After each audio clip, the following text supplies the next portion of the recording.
राष्ट्रपति पुतिन, नमस्कार, добрый день.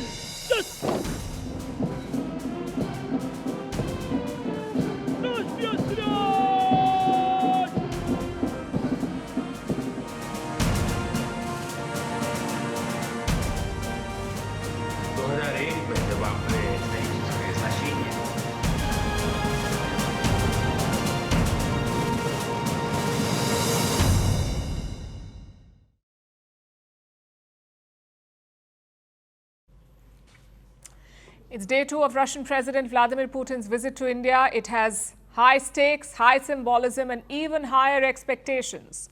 The Russian president landed in New Delhi last evening. From there, it was off to a private dinner, a dinner with Indian Prime Minister Narendra Modi. The two leaders met away from cameras, away from formalities, and away from the buzz of protocol. Prime Minister Modi also gifted President Putin a Russian translation of the Bhagavad Gita. But yesterday was just the trailer. Today was the main event.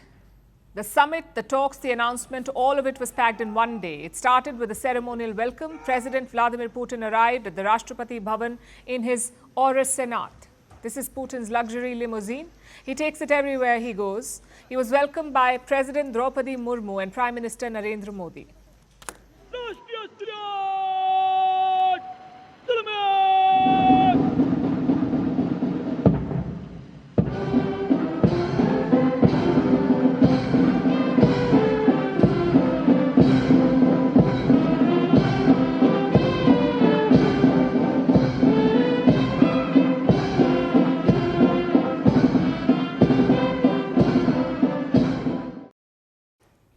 From there, it was a short trip to the Rajghat. That's the memorial dedicated to Mahatma Gandhi. President Putin laid a wreath there. He observed a moment of silence and even penned down a special note in the visitor's book.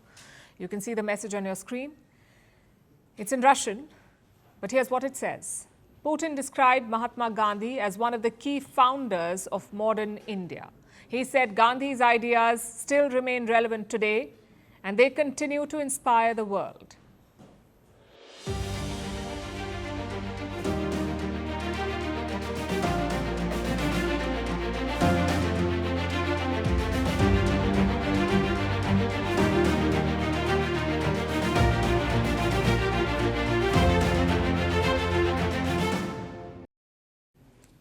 After this, it was down to business, the 23rd Annual India-Russia Summit.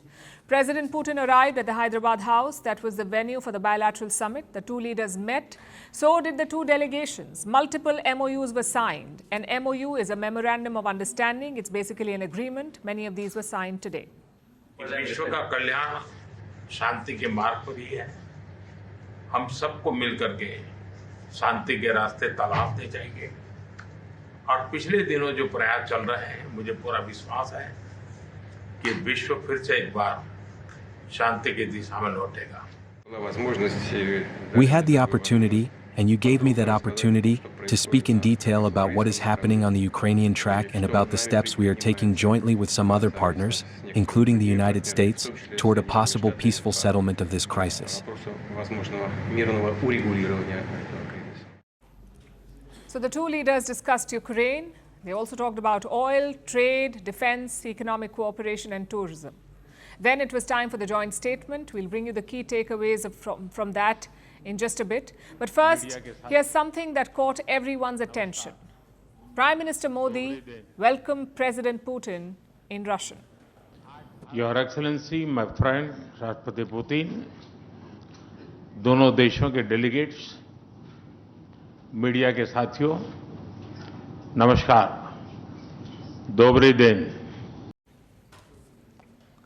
The bilateral statements done, they headed to the India-Russia Business Forum. It was held at the Bharat Mandapam in New Delhi. The focus was on trade, technology and connectivity. The two leaders talked about entering a new era of innovation. They spoke about artificial intelligence, co-production and co-creation, and how India's young workforce could help Russia. हम उस लक्ष्य को समय से पहला पूरा करने के संकल्प के साथ आगे बढ़ रहे हैं और मेरा विश्वास बढ़ रहा है. INSTC या तो फिर नॉर्दर्न सी रूट यानी चेन्नई व्लादिवोस्टोक कॉरिडोर, इन पर हम आगे बढ़ने के लिए प्रतिबद्ध हैं. जल्द ही इस दिशा में प्रगति होगी। इससे ट्रांजिट टाइम घटेगा, कॉस्ट कम होगी और बिजनेस के लिए नए मार्केट्स खुलेंगे। We are ready for broad cooperation with India in the area of artificial intelligence, where both our countries have their own advanced developments. Russia is interested to take part in the Artificial Intelligence Summit in India scheduled for February 2026, as I have just told Mr. Prime Minister. The two leaders also exchanged gifts. Prime Minister Modi gave President Putin fine Assam black tea, an ornate silver tea set, a silver horse, a marble chess set, Kashmiri saffron, and of course, like I told you, the Bhagavad Gita in Russian. From there, Putin's next order of business was more personal. It was the launch of RT India. It's a new channel from Russia today. But the day was not over yet for him. The last engagement was a state dinner at the Rashtrapati Bhavan. It was a grand affair. There was a joint military band performing. The menu blended elements from both India and Russia, including Kashmiri wazwan and Russian borscht. Will Putin eat any of it? Chances are he won't. The Russian president rarely eats food prepared by local chefs. He travels with a team of his own chefs, aides and security personnel.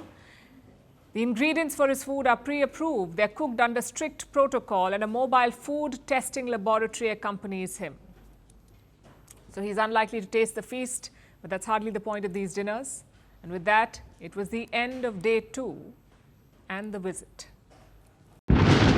I rose from the army with medals on my chest. I spoke of freedom from colonial chains, but I tightened my own.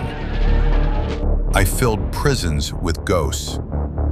Nearly 500,000 people were butchered under my rule, and I trusted only my paranoia. I gave myself grand titles. I claimed to be Africa's strongman. History calls me something else, the dictator. Who am I?